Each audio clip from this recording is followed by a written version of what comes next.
Hello guys, PCS Hindi channel में आपका बहुत बहुत स्वागत है। मैं हर्षा बेदिया, आप देख रहे हैं मेरे साथ इंडियन पॉलिटी, भारतीय राज्य व्यवस्था। संविधान में मैं आपको कई सारी चीज़ें आपको करा चुका हूँ। जैसे पहले लेक्चर से आप मेरे चैनल पर विजिट करोगे तो पहले लेक्चर से लेके अब तक जितने लेक्चर कराए हैं आप क्रम से लगे हुए हैं, क्रम से देखें। आपकी एक समझ विकसित होगी, आपको कॉन्सेप्ट समझ में आएगा संविधान है क्या चीज़। मैंने एक एक चीज़ों को, एक एक शब्दों को तोड़ के कोशिश की है कराने की। और फैक्ट तो उद्देश्य मेरा फैक्ट कराने के साथ साथ कॉन्सेप्ट देना है उद्देश्य मेरा, जिससे कि आयोग का जो बदलता पैटर्न है वो आप चीज़ों को समझ पाएँ। मैंने देखो संवैधानिक विकास करा दिया, अनुसूचियाँ करा दी, भाग करा दिए हैं, और किस तरीके से मेजॉरिटी में हमारी जो संविधान सभा का निर्माण हुआ, कितने लोगों का उसमें भूमिका रही। उसके बाद मैंने भाग 1 संघ राज्य क्षेत्र कराया, उसके बाद नागरिकता कराई, उसके बाद मैंने मौलिक अधिकार कराया, फिर राज्य के नीति निर्देशक तत्व, फिर फंडामेंटल जो आपका कर्तव्य है ना, तो ड्यूटीज है वो कराया मैंने, फिर राष्ट्रपति को कराया, फिर उसके बाद उपराष्ट्रपति को। मैं कोशिश कर रहा हूँ डिटेल कराने की, और आपको एक शैली मिलेगी आपको नोट्स बनाने की। आप नोट्स बनाना सीख जाओगे। पेन कॉपी लेके बैठना है, नोट डाउन करते रहें मेरे साथ, और मेरे चैनल को शेयर ज़रूर करें जिससे कि ज़्यादा से ज़्यादा लोग इस मुहिम से जुड़ सकें। मैं ये निःशुल्क कार्यक्रम चला रहा हूँ, है ना। एक जनरल स्टडीज़ का लेक्चर दे रहा हूँ और एक सामान्य हिंदी जो समीक्षा अधिकारी के लिए है। आप ज़्यादा से ज़्यादा इसको शेयर ज़रूर कीजिए, और लाइक तो कर ही दीजिए। लाइक तो कर सकते हैं, है ना, वीडियो को लाइक कर दिया करें। आगे चलो, अब देखते हैं। केंद्रीय परिषद, प्रधानमंत्री, है ना, प्राइम मिनिस्टर की बात करेंगे। आर्टिकल 73 से लेकर 78 की इसमें चर्चा करेंगे, और कोशिश करेंगे समझने की कि जो काउंसिल है, मंत्रिपरिषद और मंत्रिमंडल में क्या डिफरेंस है, इसको समझेंगे पहले। आपको पता है प्रधानमंत्री और कैबिनेट के साथ में जो मंत्री होते हैं, राज्य मंत्री होते हैं, उप मंत्री होते हैं ना, इन सब से मिलके क्या बनती है, मंत्रिपरिषद बनती है।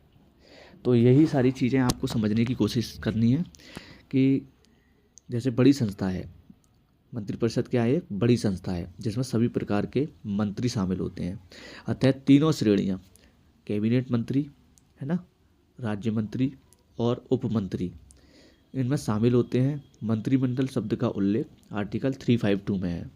हमारे संविधान में अनुच्छेद 352 में ये शब्द उल्लेखित है मंत्रिमंडल का, कैबिनेट का, ठीक है, कैबिनेट शब्द उसमें उल्लेखित है 352 में। ऐसे ही आप देखेंगे मंत्रिमंडल ये एक छोटी संस्था है ये, ठीक है, जिसमें प्रधानमंत्री सहित कैबिनेट स्तर के मंत्री शामिल होते हैं। अतः मंत्रिपरिषद का भाग है इसमें, ठीक है। तो आप कोशिश ये करेंगे कि समझने की, मंत्रिपरिषद का हिस्सा है आपका मंत्रिमंडल।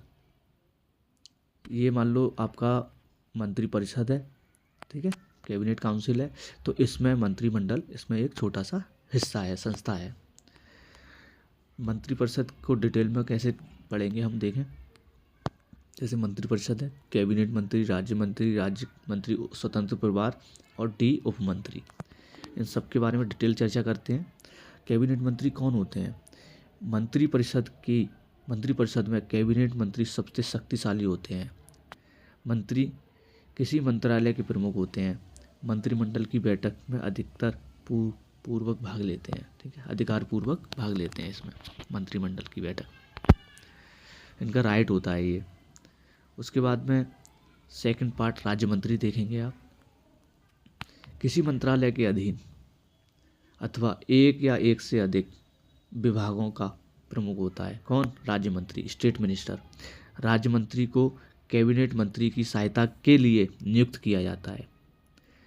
राज्य मंत्री को अपने विभाग से संबंधित फैसले लेने के लिए उस विभाग से संबंधित कैबिनेट मंत्री से अनुमति लेनी आवश्यक है। ये अनुमति लेते हैं इससे, ठीक है, अगर कोई डिसीजन लेना होता है उस विभाग से रिलेटेड तो इनसे ये परमिशन लेते हैं, ठीक है। ये आप पॉइंट याद रखेंगे। राज्य मंत्री क्या करते हैं? स्वतंत्र प्रभार, देखो, स्वतंत्र प्रभार, स्टेट मिनिस्टर, इंडिपेंडेंट। स्वतंत्र प्रभार वाले राज्य मंत्री अपने विभाग के अध्यक्ष होते हैं। वो कई विभाग के अध्यक्ष होते हैं कौन? राज्य मंत्री। लेकिन वो कैबिनेट मंत्री से क्या लेते हैं? सलाह लेते हैं। परमिशन लेते हैं। इन्हें फैसले लेने के लिए कैबिनेट मंत्री की आवश्यकता नहीं होती, इनको कोई आवश्यकता नहीं है। अपने विभाग के लिए कोई स्वयं डिसीजन ले सकते हैं। ये अपने विभाग की रिपोर्ट सीधे प्रधानमंत्री को सौंपते हैं। डायरेक्ट कांटेक्ट होता है राज्य मंत्री स्वतंत्र प्रभार का प्रधानमंत्री से। प्रधानमंत्री के बुलाए जाने पर मंत्रिमंडल की बैठक में ये भाग लेते हैं। वैसे ये भाग नहीं ले सकते हैं, अगर प्रधानमंत्री बुलाए इनको कि आप आ सकते हो, बैठक हो रही है, तो ये भाग ले सकते हैं। उप मंत्री का क्या सीन है देखो। किसी मंत्रालय में कैबिनेट राज्य मंत्री की सहायता के लिए होता है। यह मंत्री प्रशासनिक, राजनीतिक, संसदीय कार्यों में सहायता प्रदान करता है, जिसको हम उप मंत्री बोलते हैं। अब थोड़ा आर्टिकल देख लेते हैं इससे रिलेटेड। आई होप मैं समझ रहा हूँ कि आप चीज़ों को समझ रहे होंगे, आपने मंत्रियों के बारे में समझ लिया होगा। अब बात करते हैं अनुच्छेद से रिलेटेड। जैसे सबसे पहले आप देखेंगे 73 केंद्रीय मंत्रिपरिषद के द्वारा किए जाने वाले कार्य, आर्टिकल 73 में कहा गया है। 74 में राष्ट्रपति की सहायता से सलाह देने के लिए राष्ट्रपति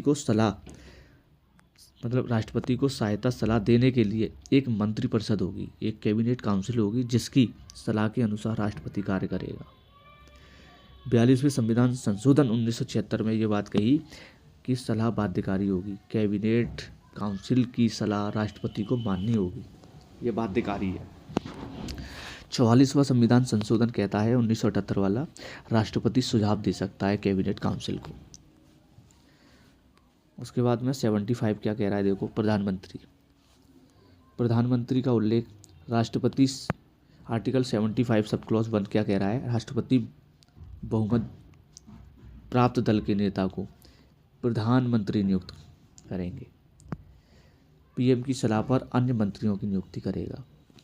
आप समझो इस बात को, जो बहुमत दल का नेता होता है उसको राष्ट्रपति अपॉइंट करते हैं, नियुक्त कर देते हैं, ये प्रधानमंत्री होंगे। प्रधानमंत्री की सलाह पर उन मंत्रियों की नियुक्ति होती है। आर्टिकल 75 का सब क्लॉज 2 क्या कह रहा है, व्यक्तिगत उत्तरदायित्व का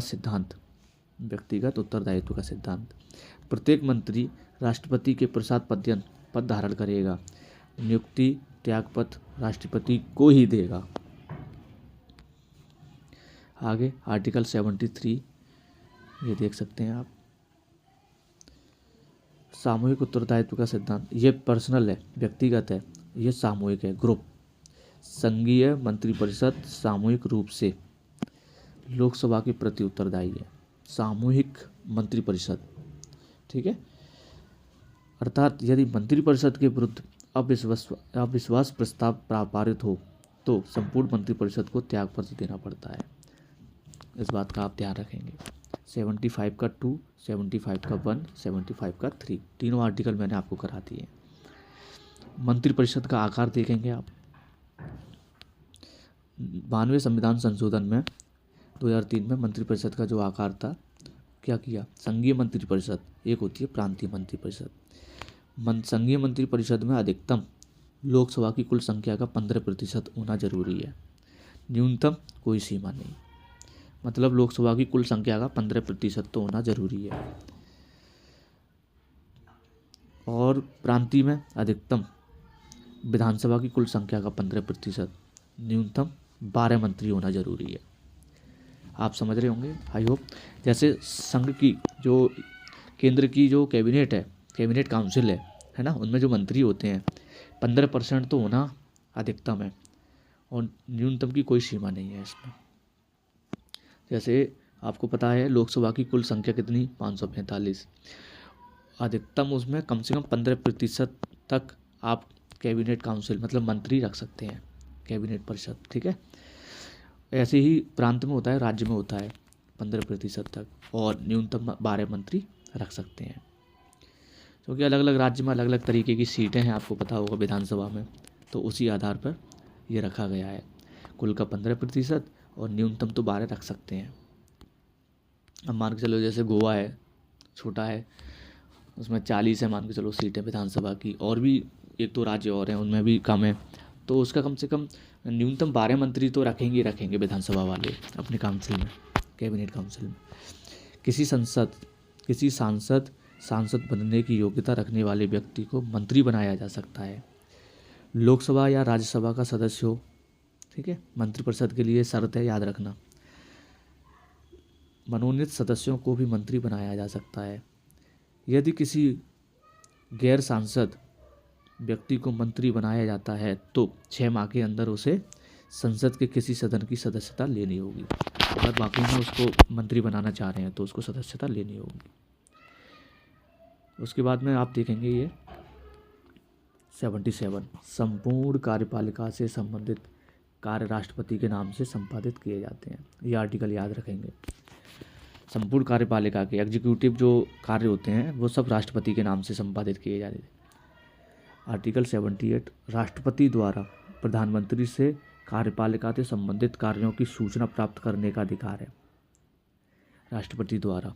ठीक है, प्रधानमंत्री लोकसभा और राष्ट्रपति के बीच सेतु का कार्य करता है। कौन? प्रधानमंत्री।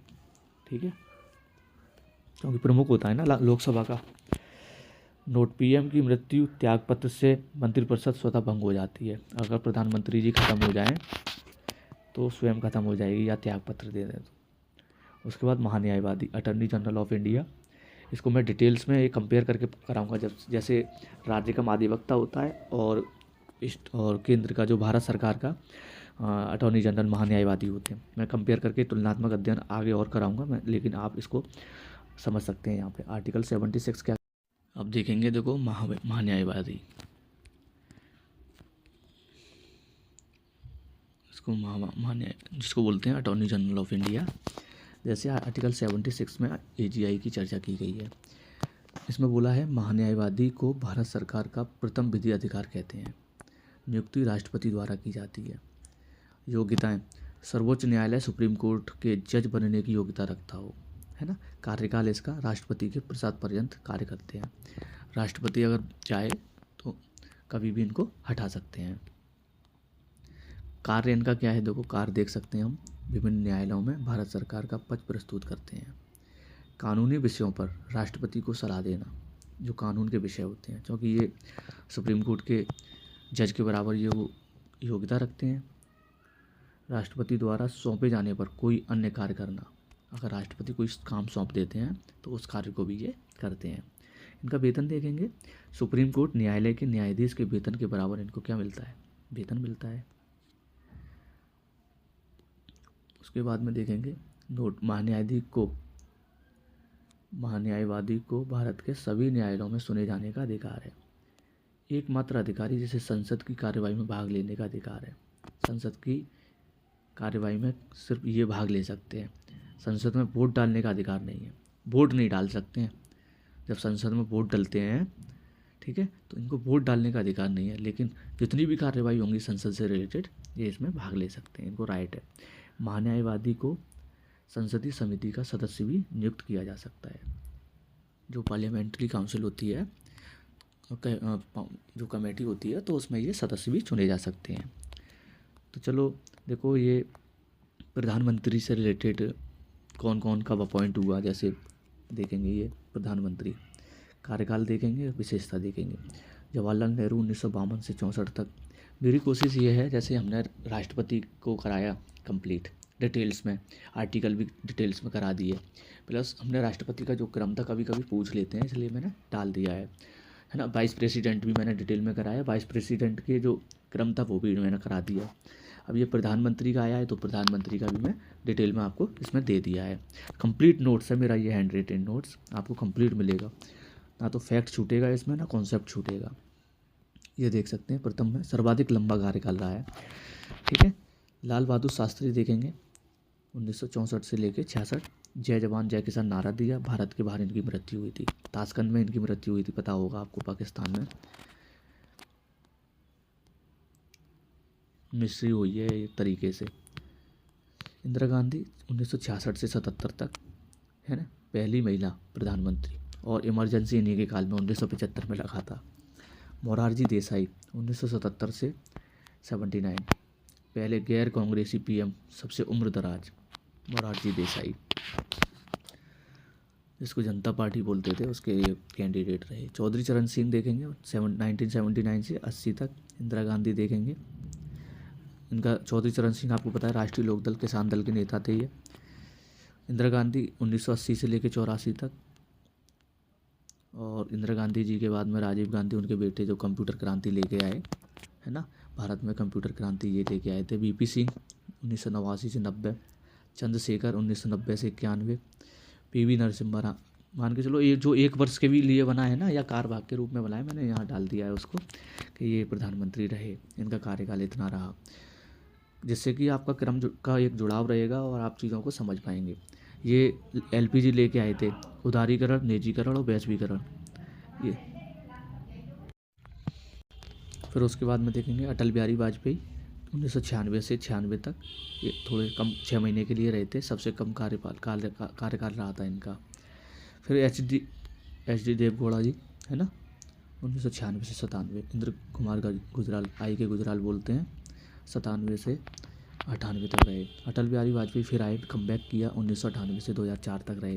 पहले गैर कांग्रेसी थे, पीएम पूरा कार्यकाल करने वाले रहे। Doctor Manmohan Singh finance minister रहे थे। जो वित्तीय आपात आया, ये मान लीजिए एक तरीके से जो रिसेशन आया था, वित्तीय आपात तो नहीं बोल सकते, लेकिन जो रिसेशन आया था, इकोनॉमी का बिल्कुल डाउन फ्लो हो गया था, उस समय इन्होंने बहुत अच्छी भूमिका निभाई थी। 2008 में सबकी इकोनॉमी डाउन हो गई थी, लेकिन हमारी जो भारतीय इकोनॉमी है वो इन्होंने बरकरार रखी थी। अर्थशास्त्री थे बहुत तगड़े। नरेंद्र मोदी, है ना, 2014 से वर्तमान भारत में जन्मे ये, है ना, और अब तक ये प्रधानमंत्री हैं। पहले कार्यकारी, आप यहाँ पे थोड़ा नोट कर लिया है मैंने, पहले कार्यकारी गुलजारी लाल नंदा 2 बार, उप प्रधानमंत्री प्रथम सरदार वल्लभ भाई पटेल, संविधान में नहीं, ठीक है। तो ये सारी चीज़ें आप नोट कर लेना, ठीक है। और ज़्यादा से ज़्यादा फिर उसके बाद संसद कराएंगे, राष्ट्रपति, राज्यसभा, लोकसभा, डिटेल में कराएंगे इसको भी।